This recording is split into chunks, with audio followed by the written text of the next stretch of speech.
Good morning, guys.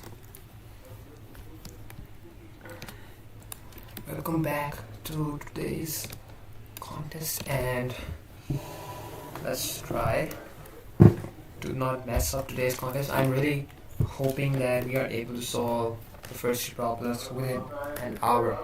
Like, that's my goal for today. Anyways,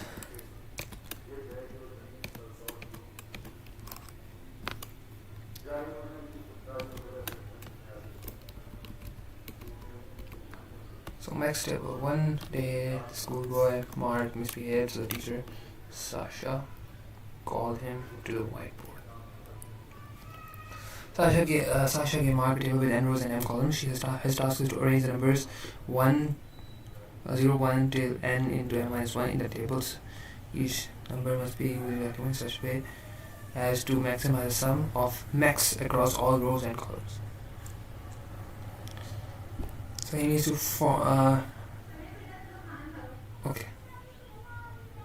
maximize the max.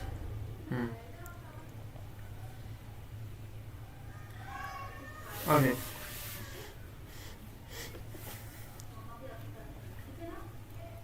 I'm interested in how Mark arranges numbers, so he wants to ask him to state one number, the maximum sum of max across all rows and columns that can be achieved.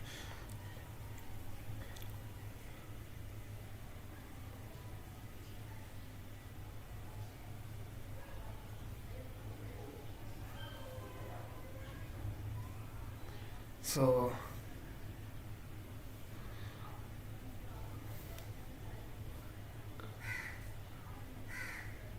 I think the answer is very straightforward.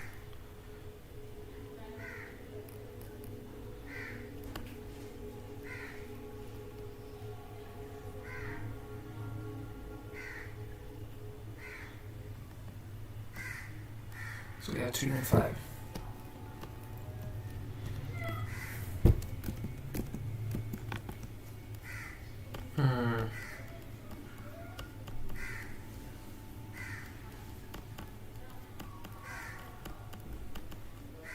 The max everywhere else is going to be 0 or 1. So the max of let's see this. Let's try this. I don't think we even need to try this. We should not. We can just figure this out, I guess. So the column that has 0 in it, there's going to be a cell that has 0 in it, right? And then we have 1, 2, 3, 4, 5. And then we're going to have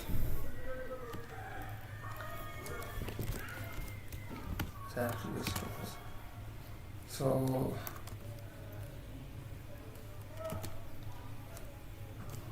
just right here.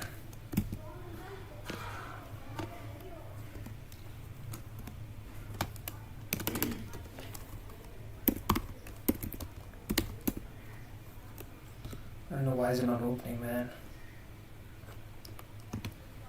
Quit.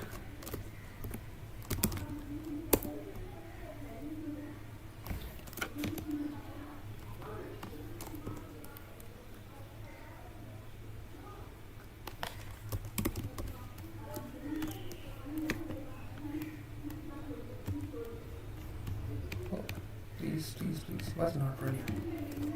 Why is it not running?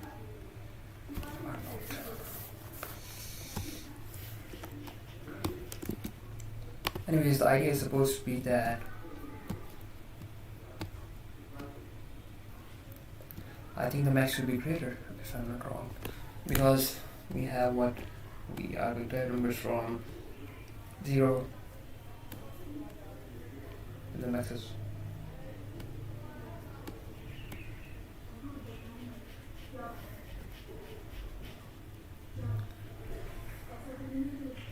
max is 2, because yes, because we're going to have a 0 at one side, and then we're going to also have alright.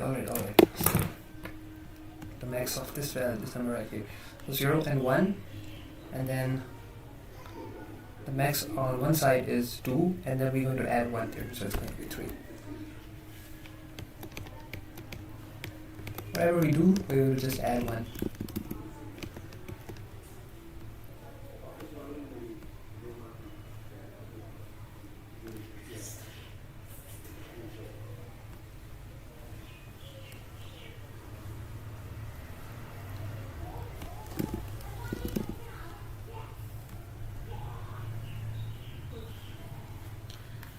So it's gonna be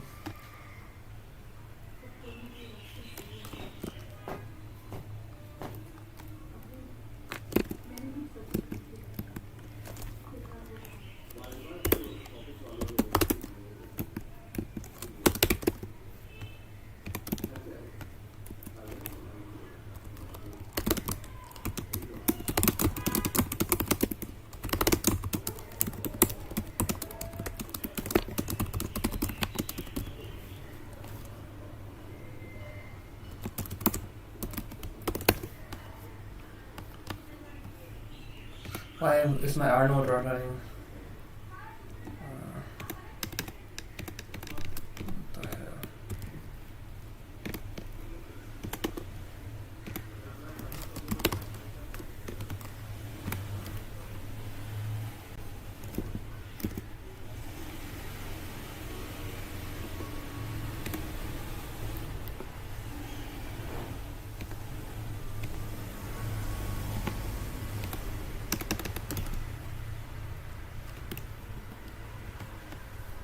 Yet not the broken key QR. So while he has a problem, his laptop is broken. Now let's uninstall it. Why is my R node not working, man? So Polygon is a problem, his laptop keyboard is broken. Now when he presses the B key, it acts like an unusual backspace. It deletes the last lowercase letter in the type string. If there are no lowercase letters in the type string, then the press is completely ignored. Similarly, when he presses the B, capital B key, it deletes the last rightmost uppercase letter in the type string. If there are no uppercase letters in the type string, then the press is completely ignored. In both cases, letter B and B are not added to the type string.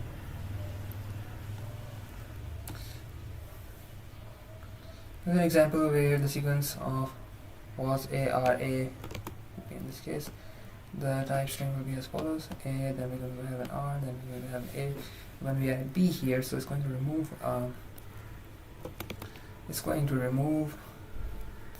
this right here, right?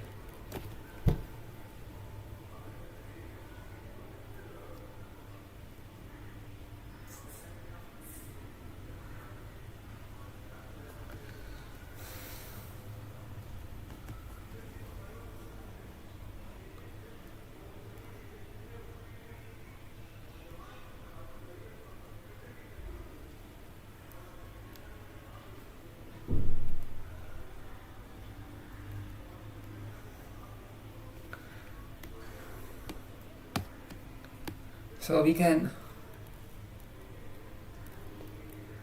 build two queues, I guess. We can just build two queues of indices where the first one stores the capital letters, the second one stores the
we can have a stack, I guess. We can have a stack, and we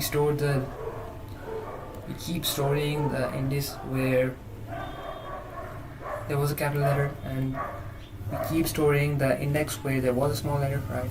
And when a B comes, we check whether or not we're supposed to ignore that space or not, and we can just keep that. So it makes sense to me. Let's now try this.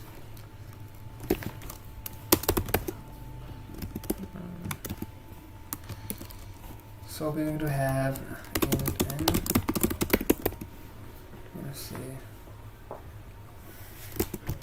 vector of bool of ignore and comma. So we're also going to have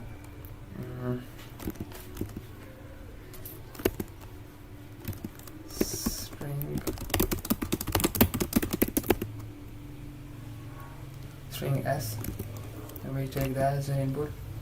Then we're going to stack of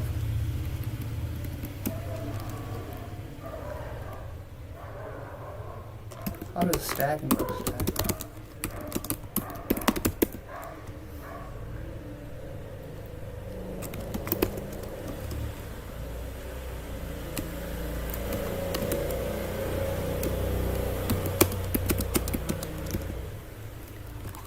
Stack in CPP.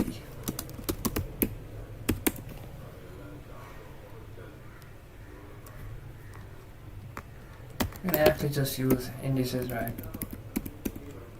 Vector of int upper is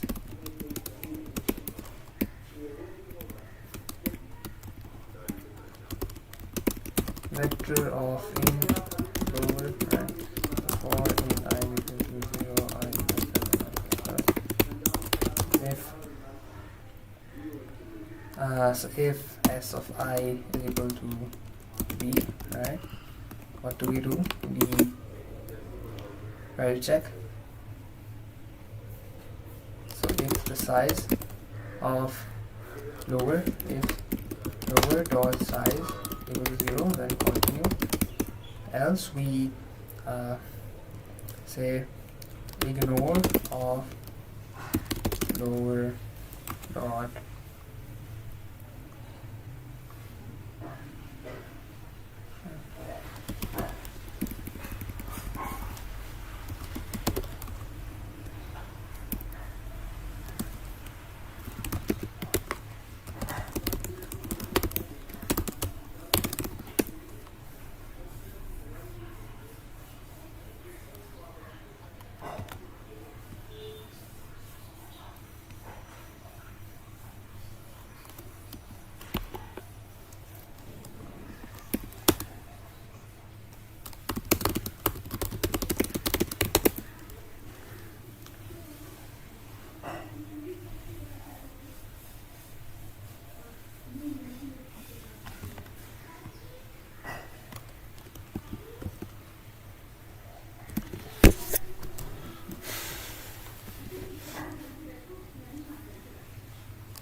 how do we implement a stack in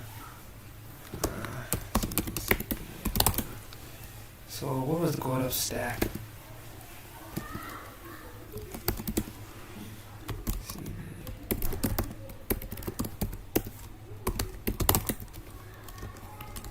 So the stack is supposed to be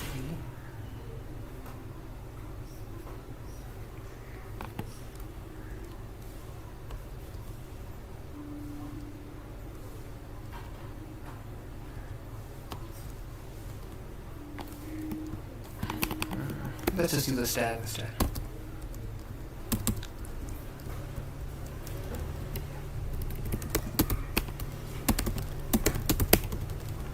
So if lower dot size equals 0, then we can continue.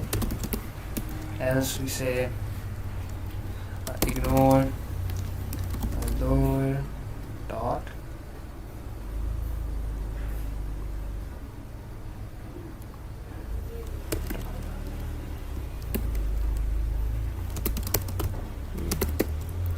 say lower dot pop, right? And else if s of I is equal to b, then we say that if upper dot size is equal to 0, then we continue and let's ignore upper dot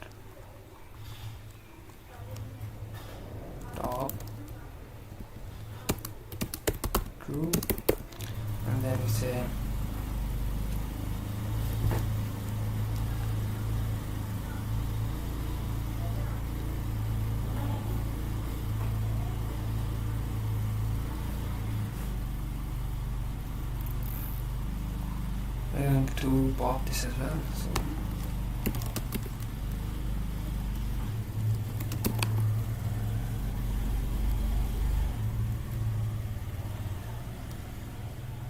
we should have used switch, I guess. Else if is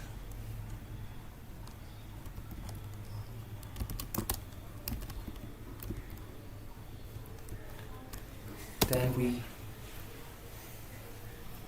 push this into the upper stack, right?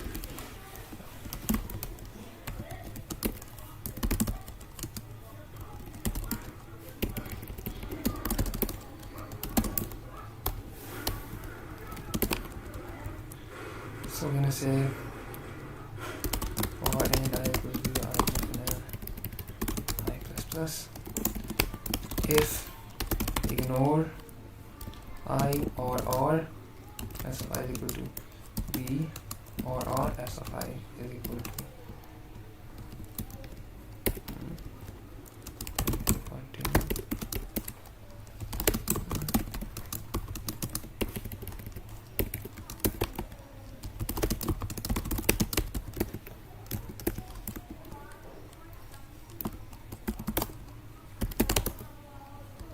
okay.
What is going on?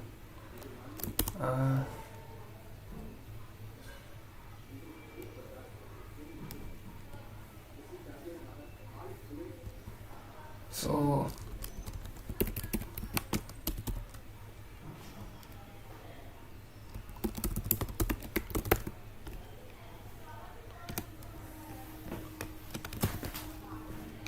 there we go. I believe this is the right solution. How else can we solve this? I think this was the best option, I guess. Using stacks makes a lot more sense, honestly.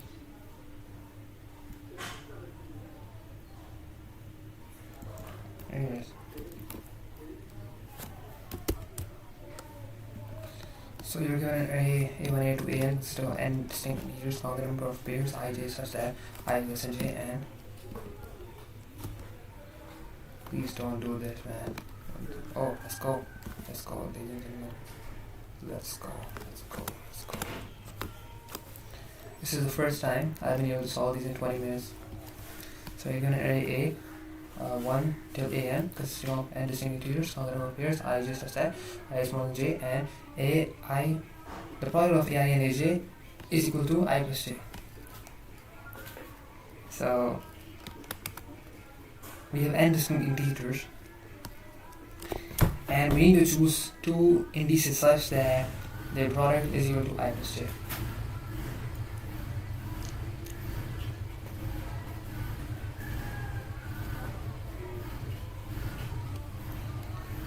This is a very interesting problem. So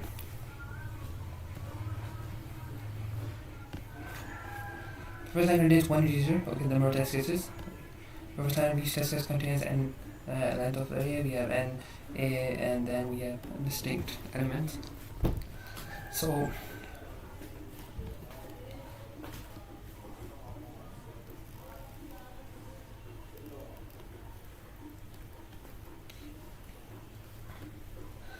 the product of two indices, okay.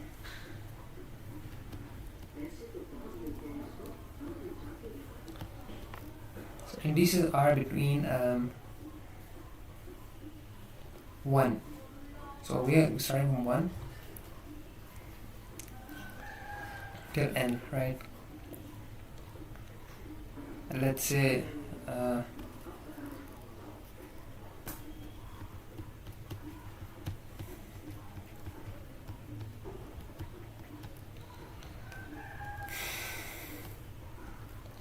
let's see. So we have 3 and 1. Now the index here is 1 and the index here is 2. So that's 1 plus 2, 3, and the product is also 3. So this works. 615 SIR.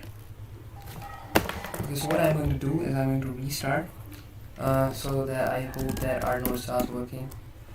Right now it's crashing, so I think a restart might help. That's why I will end my stream for now, and once I restart I'll resume it. So 615, the answer is supposed to be 3. And then we have 3, 1, 5, 9, 2. The answer is supposed to be, sorry, this is supposed to be 3 and this is supposed to be 1. So, okay, I'm restarting now. I'll see you guys.